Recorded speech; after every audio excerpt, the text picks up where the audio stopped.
marching. Unbelievable. What a road. What a road it's been, Rich. What a road, Romo. 12 seasons going into old number 13. I mean, when we started on the show, yeah, you were in our knee socks. And 50. It was weird, being 50 in knee socks. We were trendsetters, Bob. That's right. Trendsetters. For those of you who might be like, I don't know, new to school, in the wrong room, or way in the back and unable to see anything, this little blurry dot is Rob Benedict. You know who he's got? And this little fuzzy thing is Richard Speight Jr. He played Gabriel. Most recently, he's director of Supernatural. Yeah? Bring on a starting lineup, man. Let's get right into it, shall we? All right, so Kansas, those guys can sing. They can sing! But we got our own singer. Please welcome executive producer and showrunner of Supernatural, Mr. Bob Singer! Bob Singer. There he is. The man that, no, Bob, no, we discussed this backstage. Next to him, taking the stage, America's favorite Ackles, Jensen.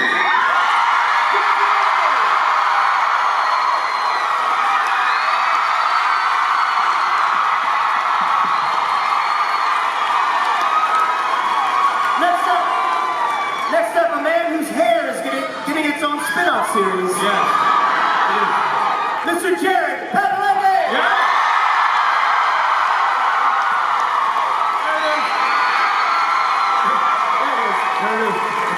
See a show about crime-fighting hair. Yeah, it's gonna be a great series. And last but not least, not only is this gentleman the showrunner, but also the inventor of a new dance move, Andrew Dab. Andrew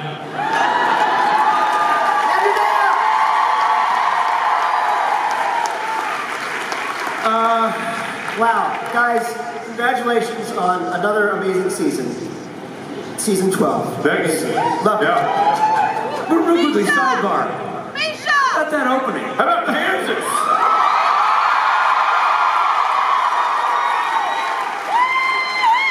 So, we had fun moments backstage, because these boys obviously wanted to watch the show, so they were trying on masks to see what would hide them.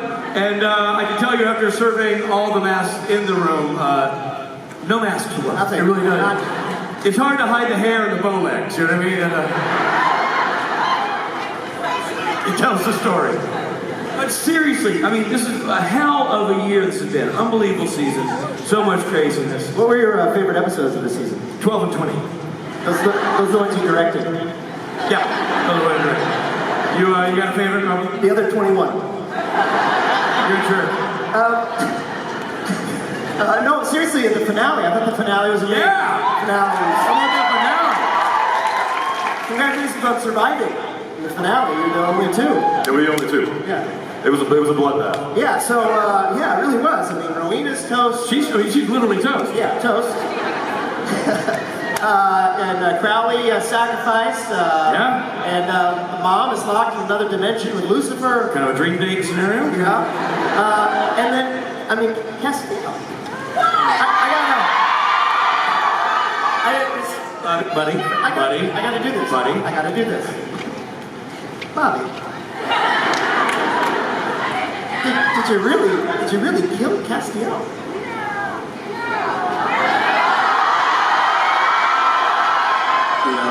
We have said over the course of time, one thing that keeps the show fresh and while we've gone into our 13th season is we say when we write these things that you have to go where the story takes you. And Andrew and myself and the other writers, we thought that perhaps Castiel's time had come. Wait. Frankly, and I think the guys will back me up on this, Misha had become a bit of a prima donna. Wanted to be number one on the call sheet.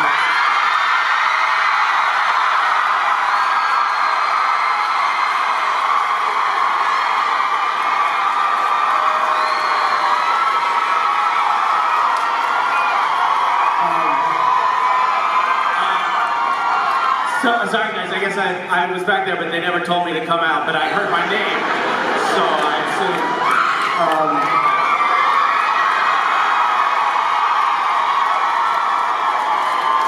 This is awkward.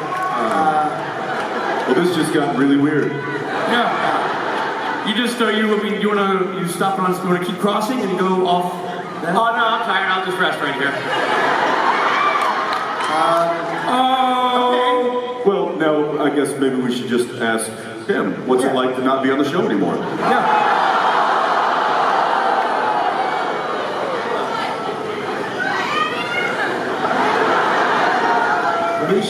He's excited. They just had to take the story where it went, but I'm not going away.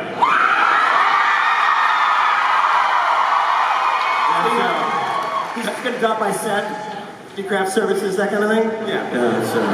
That's nice. Let's go stalking in America. Now, clearly Misha is here and he's going to be back, but he is a prima donna. I will say, now that Misha's on stage, there are a few people that love you, but there was a really, so for the first time in 13 years, Ackles and I were like, we're not going to wait backstage while Kansas plays. We want to be in the audience. So they snuck us way into the back corner so we could watch while Kansas was playing. And a lovely young lady who was back there, you know who you are, got up and started dancing, and she's like, turns over and here's Misha, and she's like, hey, will you take my, oh my God!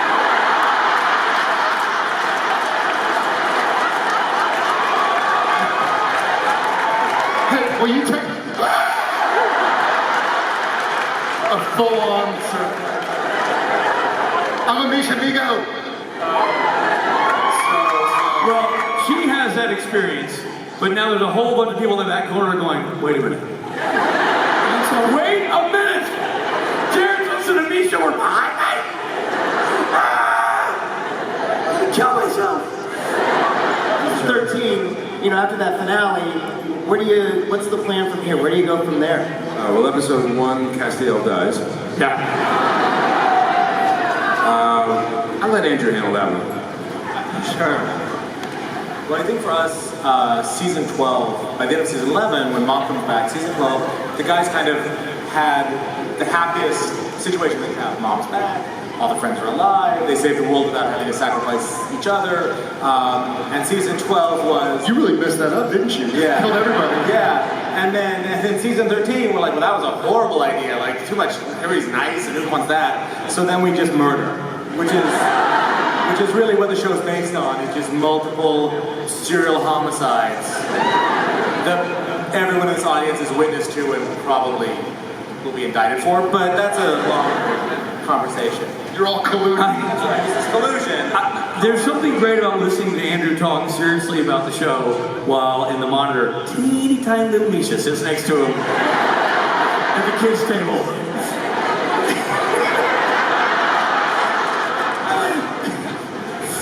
Can we, talking to the producers here, can we make this happen on set? Can we have just a little, no more big... I didn't know he was allowed to sit. I thought, wasn't speaking.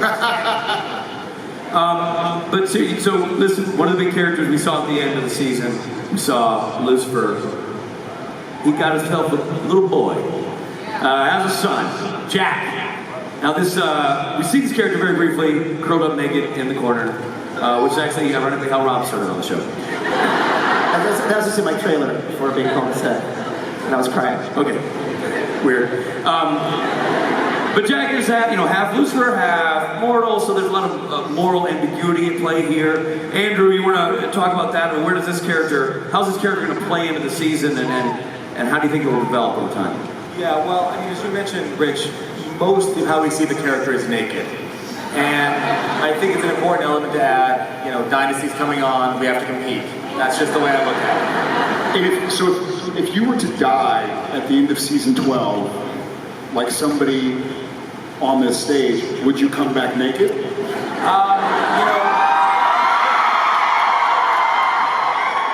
I don't know that we can afford the blur effects. Honestly. You mean because so much of the screen will have to...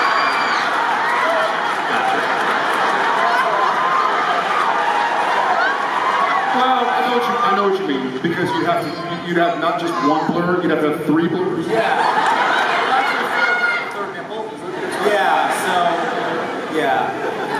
I think it's great to have this conversation because we all know Jared's been very honest on his Twitter feed. And I think this is a healthy forum to discuss this. I thought that was so brave. So brave. So accurate. So brave. I will say that after, and I had several friends and family members call me to say like, dude, you twittering some stuff? I was like, huh? So, to tell you from my end of the story, we're in Chicago a week ago, and I go to bed about 11 o'clock, and I get some sleep, and I wake up at 4 o'clock to like go to the bathroom or something, and I have all these like, your Twitter was favorited, your Twitter was liked, your Twitter was favorited, your Twitter was like my Twitter, like did I tweet something? And then I have It said your tweet is really gaining traction. yeah, your tweet is gaining traction, make a comment. And I was like, and so then I have one text message, not from Jensen, not from Misha, not from Bob or Andrew or Richard or Rob, it's from Matt Cohen.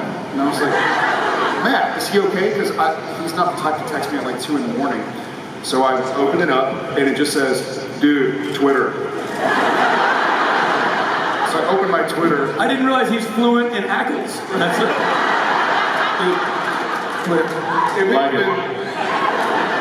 It may have been Twitter, dude. Or dude, but those 2 words, I don't remember the order. And so then I open my Twitter, and I'm like, that's the last time I hand my phone over to Misha Collins. In fairness, I think it was 2 years ago at Comic-Con that I posted. You were like, you grabbed my phone when we were signing, and apparently I posted on Twitter, I hate fans. Which is a great thing to post at Comic-Con. And for the rest of the signing, everybody was coming up like, ugh. We hate you too, Misha. That's right. I remember when panic set in, because we do a signing after this. And we're signing and you pass and you sign and you pass. And then Misha, upon realizing that, so he had just put his phone on the table and it was on, and I was like, hee. Put it back upon, I think like you got a bunch of phone calls or something. He was like, oh my god. He had to like excuse himself. Yeah, you've done that to almost all of us, and that's why we were high-fiving when we saw that tweet. Like, yes! So we finally got him. Yeah, that's why you didn't get a lot of warning phone calls from friends. But bringing it back, so Jensen, how will Dean and Sam react to this Jack character? Differently. Dude. Cool. I told them they were going to make this hard. I begged you not to ask them questions. Go to your notes. There's been a lot of build-up for this. I mean, the whole season's been dealing with There is. Klein and It's obviously the mom being gone, and Cass, and all of this kind of turmoil that the brothers find themselves in. Now they have this person, this thing, this entity, and in Dean's mind, just simply has to go. But because technically it's half human, the ever optimistic Sam Winchester thinks, was it? Half female? Half human. Human. There's a weird. I'm in a weird echo spot, so I'm catching. The vortex. So they're half female. we have 2 different ideas of how to handle the situation. By the way, does Jared know we're doing a panel? say it again. Did somebody wake up at like for Comic-Con right now? Okay. Anyway, But I tried. yeah, that character could go either way. Could be evil, could be. Have Sam and Dean encountered somebody with these sort of characters before? Sort of the half Lucifer, half human. Have they wrestled this moral dilemma previously? To this degree, it's kind of difficult, right? I'm trying to think of the last time. Well, no, this is the spawn of the devil, so... Right, yeah. Which I don't know why anyone would want to see how that works out. You know what? Let's see how this plays out. What could possibly go wrong? Dean's a little more practical. I have an idea. Let's shoot it in the face.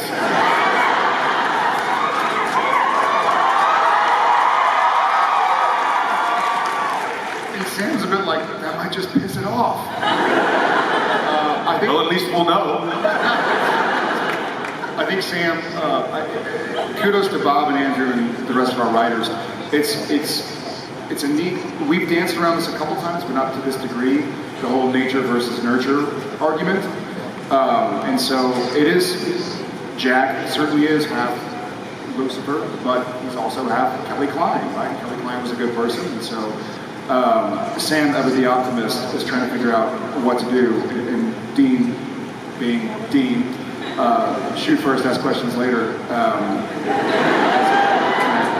Some things never change. And Andrew, is that a journey that Jack himself will go on in his sort of development and trying to figure out which side he's on? Yeah, I mean, I think in terms of the character, obviously, as Jared has talked about, they've got strong opinions. I think from Jared's point of view, especially from Sam's point of view, Sam was a character who was, as we remember from way, way back, destined to do very bad things. And, and still may. A lot of years left. But he's or not. I don't know. But the idea that I think Sam can kind of put himself in that those shoes a little bit better. And then for Jack himself, he's someone who I think is struggling with that and will continue to struggle with that in our version of Hell's My Two Dads. And then Misha, so you've been doing a lot of gardening, or?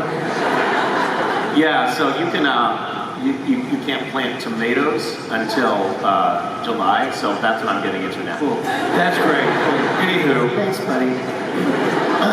And so mom is trapped in this other dimension, this other world. Right. And so much, Robbie, this season.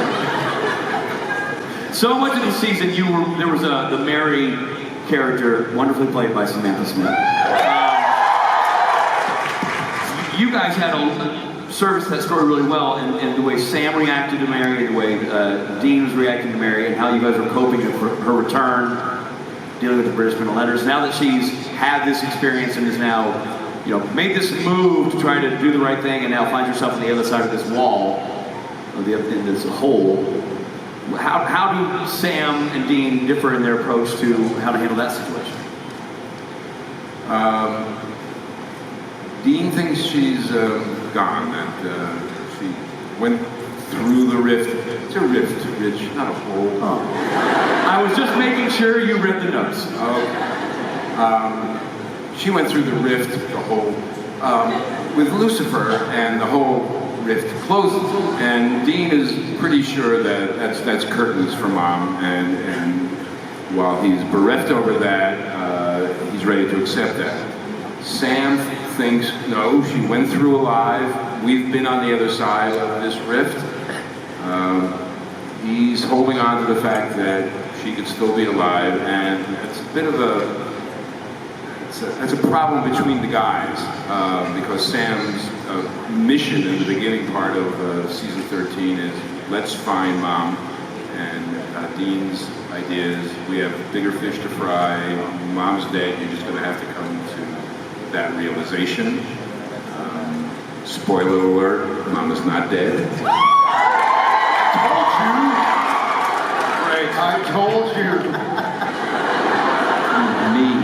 Dean's kind of a Debbie Downer at the beginning of the season. Deanie Downer. Let's kill Jack. Mom is dead. Everybody's dead. Yeah, good. I didn't know Mom wasn't dead. I like that. Read the scripts. He hasn't read a script since season 7.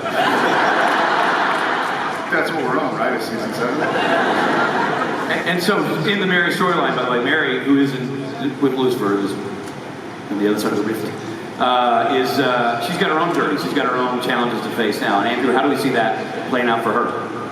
Yeah, I mean, I think in terms of Mary, obviously, she came back with a very, first very kind of spun out. She didn't ask to come back. She was brought back. She was sent back. It took her a while to find her footing, I think, with the world at large, and more specifically with her sons. And by the end of the season, I think everyone was in a very good place. She's been lost.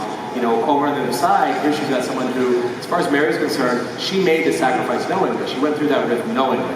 Like, I don't know that she is necessarily, that's something she's kind of, I think, comes to terms with. That doesn't mean she's not active. That doesn't mean she doesn't want to make world a better place, because the world she's gone into is far worse than the world in which our guys live day to day. What's ever opened a rift to this world is Jack. So if Jack is the key to getting back, one, how do you convince him to do that? Can you convince him to do that? And do you want him to do that? Because you're just opening a hole to an world which has been ravaged by the apocalypse.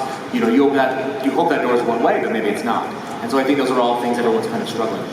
Yeah, and I think you brought up a good point that she did it knowingly. So Mary sacrificed herself for the good of the Winchesters. Crowley sacrificed himself for the good of the Winchesters. Did anybody else die in the finale? Not that I'm aware of. Did not sacrifice themselves for somebody else's good? Not that I'm aware of. I'm willing to read recaps, Twitter, if you want to let me know. But no, I mean, a big part of the final episode was you had all these people, and really a lot of part of the season, you had a lot of people who came, and it was really about how Sam and Dean impacts each other, but also other people. So you saw how they impacted other hunters. You saw how they impacted, Crowley and Rowena and Castiel. And so a lot of what ended up being our last 2 episodes, a lot of people, Jody Mills, a lot of people stepping up and essentially, helping the Winchesters in the way the Winchesters helped so many people. And that was really important to us, is to build a sense of community, and then because it's supernatural, you tear it all down. But, over the course of the season, that was really what it was about. And then speaking of this apocalyptical? What? Apocalyptical? I think that's a piece of exercise equipment. I spent 20 minutes on the apocalyptical this morning. Speaking of this apocalyptical world, what happened was, so we saw Bobby, who, and what this other world seems to do is, it's another alternate reality. So it's Bobby, but it's Bobby living a different life. He doesn't know the boys. Right. So is this world, could that open up for other characters to reappear in the same way?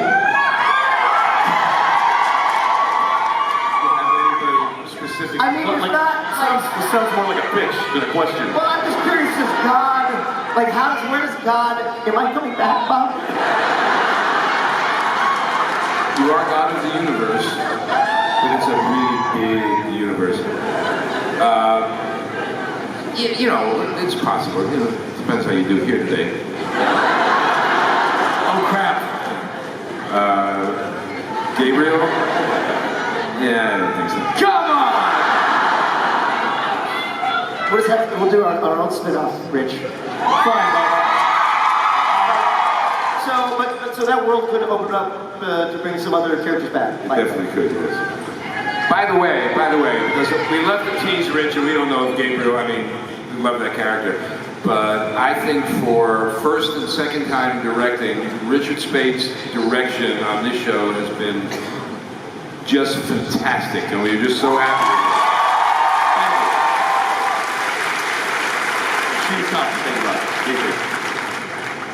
Can you tease any characters that will be back, or no? We're not doing that yet.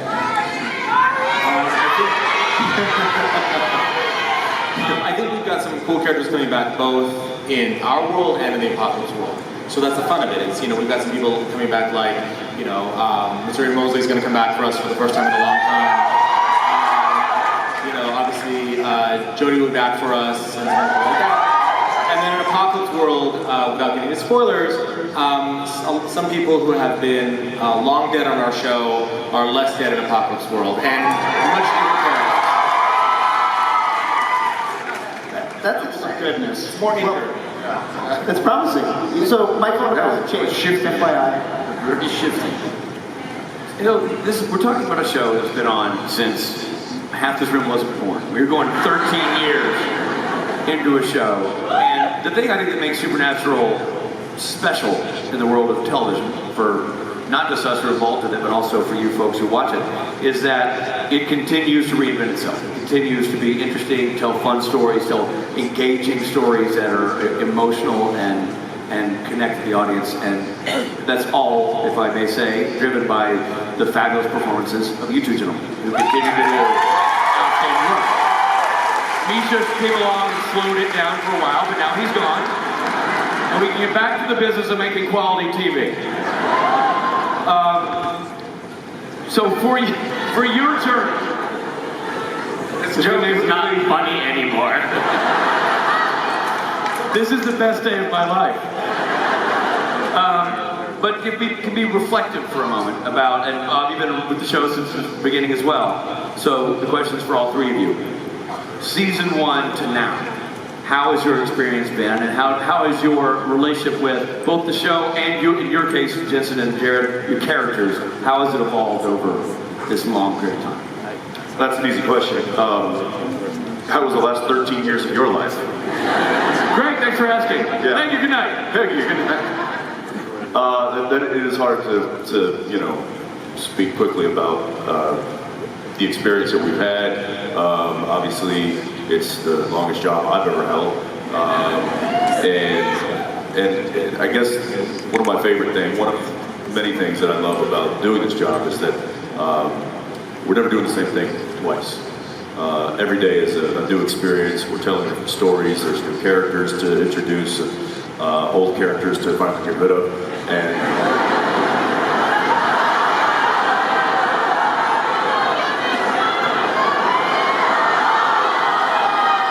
It's that kind of crappy acting that got you fired.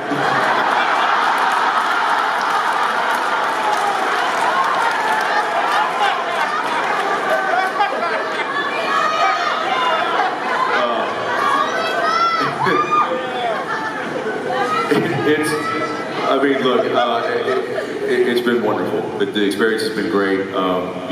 We've had our ups and downs. We've had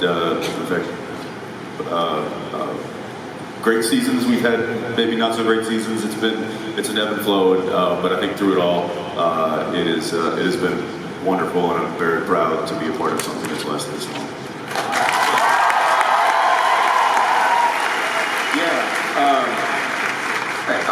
I agree with everything you just said. I think for me also, it was kind of specifically, and it's difficult for me to identify the chicken and the egg. Not that I would even know which came first anyway. Well, one is a bird. One is the little Twitter thing. Really move. That's right. Got it. That's what it is. No, but Jared was a lot.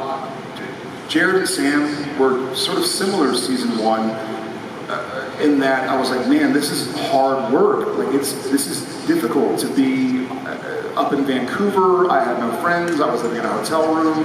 We didn't know if we had a job for more than 2 months because we hadn't been picked up for a season. We hadn't even really aired yet, so we didn't have this family, which is badass, that we have now. And there was nothing, Twitter didn't exist. I don't mean maybe it existed, but it wasn't like, oh, well, I'm getting support from my friends that aren't here. iPhones didn't exist. iPhones, that's right. Came out like season 1, right? I know, Jesus. Love you back. So gradually, as the show has gone on, both Sam and Jared have realized that this is life. And life is pretty great. It can have its ebbs and flows, to what he was talking about. It's ups and downs. It's good days and it's bad days, but it's wonderful. And to look out here after 13 years and see how many thousand people jumping around and dancing, and Kansas is here. Yeah.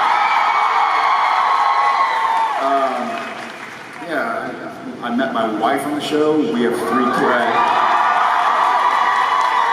She's somewhere out there. But it's changed a lot. Can I add one thing, even though I wasn't there at the beginning? We were talking on, I know I'm new and now I'm gone, but we were talking about this on Friday. Someone asked us about a question about sort of the eventual demise of the characters at the end of the show. And Jensen started talking about a vision that he had had, a dream that he had had about the demise, about the end of the show, and about Sam dying. And the amazing thing about it was when he was describing this dream, the 3 of us kind of got choked up because we all know these characters so well, they're so a part of us that we have actually sort of taken them into our own emotional family, if that makes any sense. They feel real to us. And so if the thought of Jensen as Dean losing Sam is actually like heartbreaking. which is kind of amazing. And that could only possibly happen, I think, with a show that's been running for this long. Yeah. Bob Singer, you know, one of the great consistent through lines through the whole show has been the voice and talents of Bob Singer. They've been writing stories, directing episodes since the show started. For you, you worked with Eric Kripke, then you shepherded in Sarah Gamble, Jeremy Carver, now Andrew Dabb as showrunners, and you have been consistently there guiding the show. How has your experience evolved over time, and has that been, because you've done it seamlessly from the outside, is it challenging to be sure that those voices stay consistent while also bringing in their own flavors to the show? Well, I think like all of us, we didn't expect it to go on this long. My hair was dark when we started, and it's not anymore. Working with Eric was a real gift to me, and we hit it off right from the beginning and had a wonderful working relationship. Eric had his 5-year plan and left after 5 years, and I was not sure whether I wanted to stay. The next 2 years were a little difficult for me. Again, not sure I wanted to stay. Then Jeremy came in. Jeremy and I co-wrote his first script on Supernatural, and he went off to do something else and we brought him back.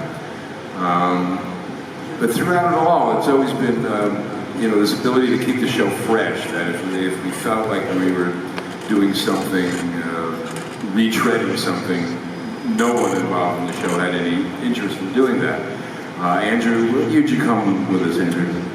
Season 4. Season 4. So when Jeremy left, a rookie, a newcomer. When Jeremy left and Andrew inherited the mantle, I must say that I thought last year and so far this year is one of the most fun years I've had doing the show. Working with Andrew is a real gift.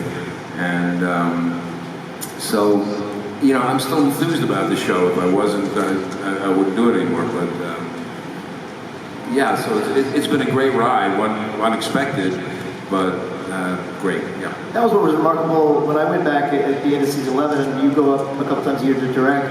The enthusiasm is all still there. The writing is still 100%. And these two, you guys are doing work that I'm like, wow, season 11, 12, 13 of a show, you think people are phoning it in.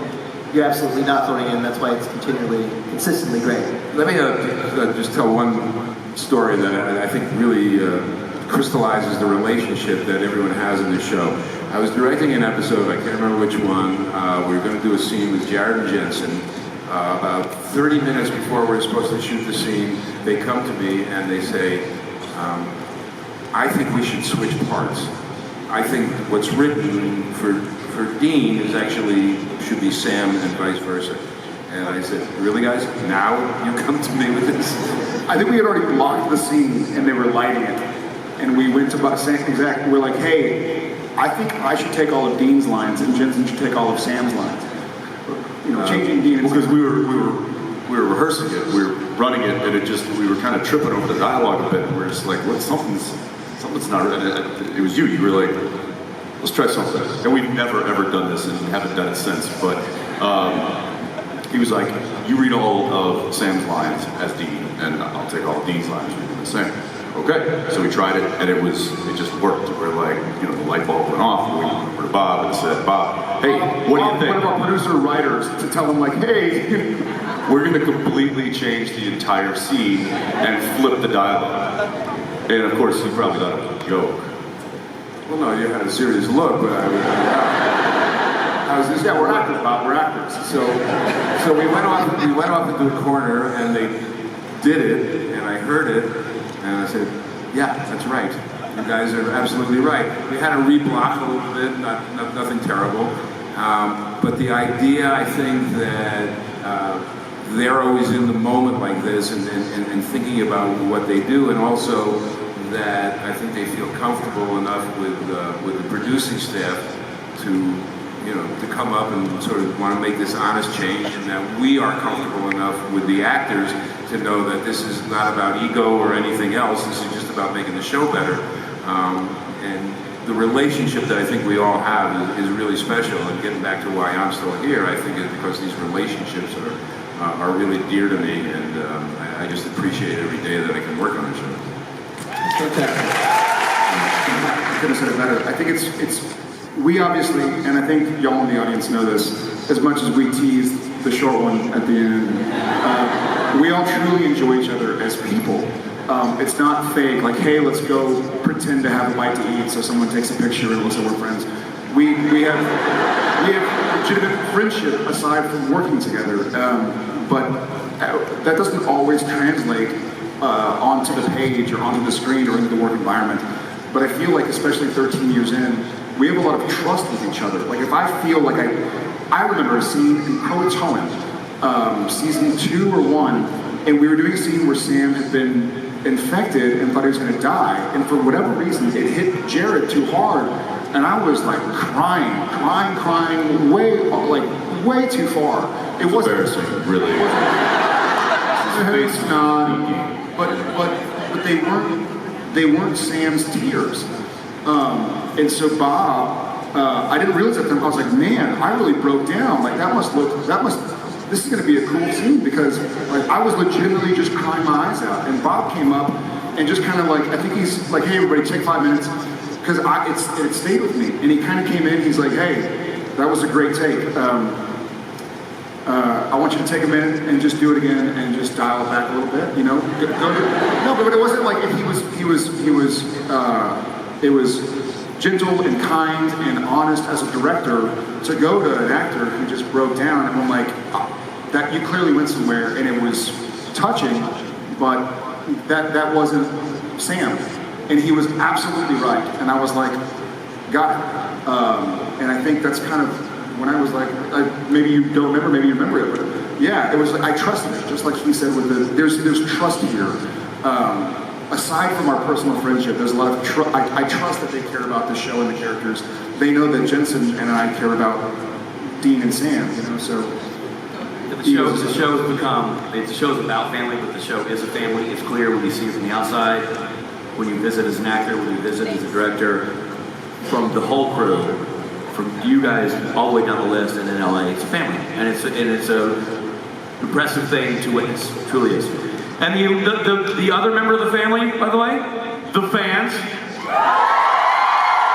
So now let's take Bobby. Let's open it up. Let's take questions from the fans. All right, let's do it. Hello. First, I wanted to say, love the show. My question isn't really a question. My daughter has social anxiety, which is why I'm speaking for her. But we just wanted to say thanks both to Jared, well, actually all you guys, for all the different, what's the word? Charities and different, causes, thank you. Organizations that you guys have set up for people like me who can't talk, or, her with her social anxiety.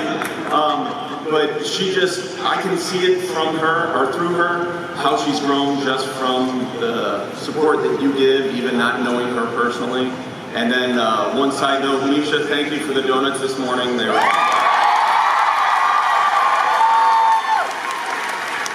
Nice to meet you. What's your daughter's name? Kaylee. Kaylee, nice to meet you. That's very, very brave of you to stand up in front of thousands of people. Very brave. Well, let's be honest. It's embarrassing to see Misha suck up that hard to the fan base. That's not going to change the outcome. Each donut had, if you look at the wrapper, it said, please, if you take this donut, please tweet to Andrew Dabb to bring me back. It was actually a binding contract. If you take this donut, you have to send him hate mail until I come back. I don't know, did you notice the billboard coming into town? Save Castiel. Thanks, Dad. All right. Hi, my name's Emily. I'm a huge fan. I had a question about what was your favorite props, Jensen, Misha, and Jared, throughout the show. And yeah, I really love you guys. Your favorite props? Favorite prop? Baby is not a prop.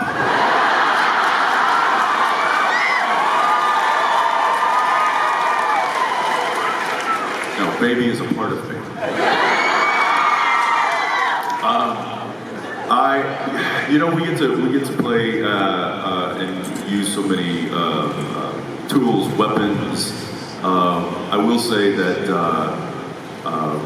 one of the weapons that we play around with quite often, the Angel Blade, is one of my favorites because of the weight of it, and I just constantly am spinning it in my hand, and it kind of reminds me, it's, the little, what are they called? Fidget spinners. It's the original. The original fidget spinner. OG fidget spinner. My favorite prop is D.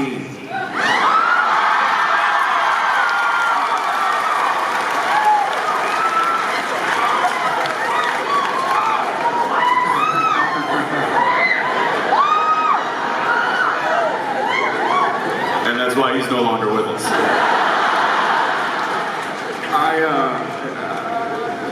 I think the hair. Yeah, he does have he has the best toupee in the business. It truly is.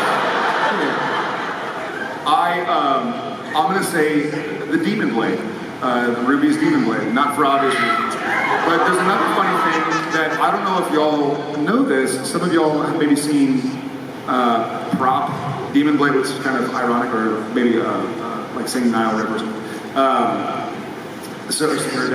Sorry. So some of y'all have seen the replica Demon Blades, the Ruby's knife. It was actually put together incorrectly when it first got on camera.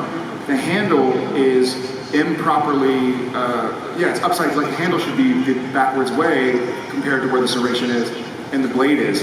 And for some reason, I found that out early on, and it always occurs to me whenever I hold it, because when you hold it out, like there's scenes where I have to pull it out of my back pocket or something, and you put it in a certain way, expecting the handle to fit ergonomically a certain way, and you pull it out, and the blade is facing me, and I'm like, I'm gonna do that again. And then pull it out, and it's ready. But I really dig the Demon Blade. Thank you. Hi guys, my name's Amanda, and I saw that you were playing video games yesterday during press, and I was just wondering, who won? We didn't finish. They pulled us away before we could finish. It was the new Mario Kart, and I was winning. Which is why I immediately left. You always leave the lead. That's... Yeah, don't leave on a miss. He was winning. None of us have played it yet, and I think, in fairness, I took over Misha's controller when Jensen was winning, so I blame Misha for most everything, but specifically for yesterday. Hashtag blame Nisha. You? Hi, my name is Viviana, and I wanted to ask, in the episode Yellow Fever, people died from their fears. So I was wondering, what would you die of, basically? What fears do we have that we would die from? I don't have fear. Bears. Just kidding. I guess for me it would be just That went heart disease. I mean, statistically speaking, Liver feels likely. For me, I think it would be just being like, it's like a classic sort of fear, but it would be being up on stage with in front of a large number of people with my friends making fun of me. In a little white chair. In a tiny, tiny chair.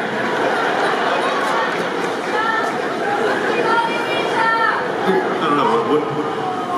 What fear would you die of?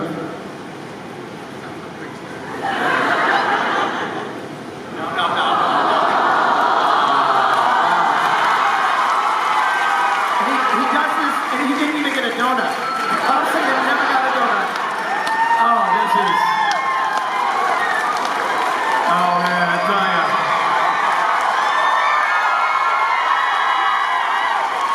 Bob, thank you. Nisha, you are so fired. Like something. By the way, that's all for today, guys. Thanks. You walked right into that. So fear, where'd you land on that? Like, where are you? In the fear bit. I don't know. I would say this, about 13 years ago, this probably would have killed me.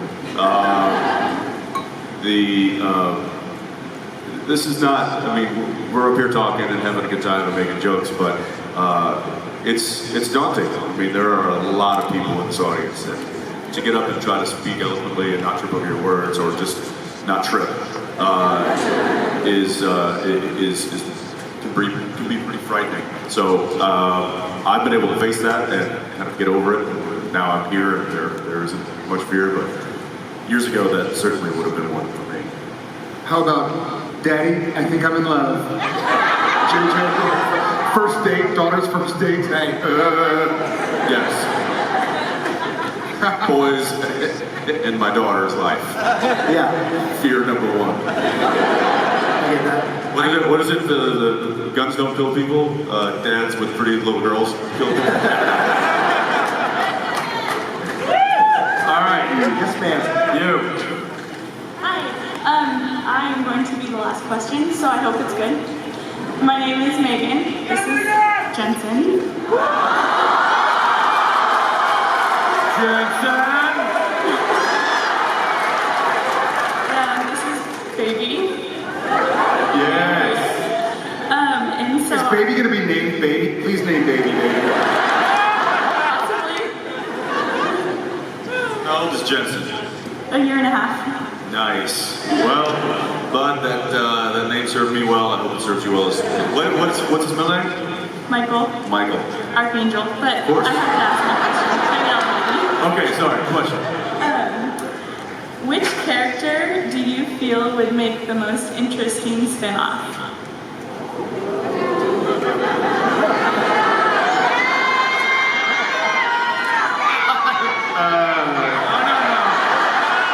No, sir.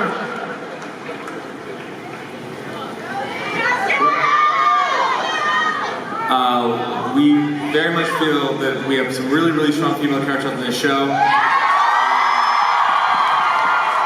Jodie Mills, Donna Hanscom, Alex Jones, and we feel they would make an extremely exciting addition to the Supernatural universe.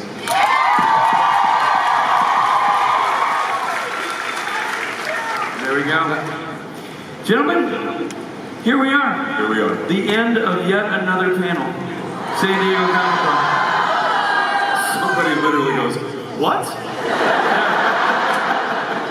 It ends? Certainly shocked. I know.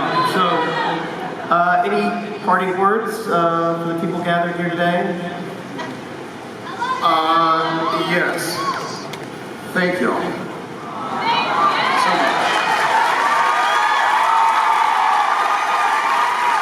And I think we've touched on it before, but we exist like this because y'all exist like that. So this is 50-50 here. We're the ones on stage, but this is as much y'all as it is us. So thank y'all for giving us the chance to play these characters and tell this story. ladies and gentlemen, thank you guys. Everybody, say hello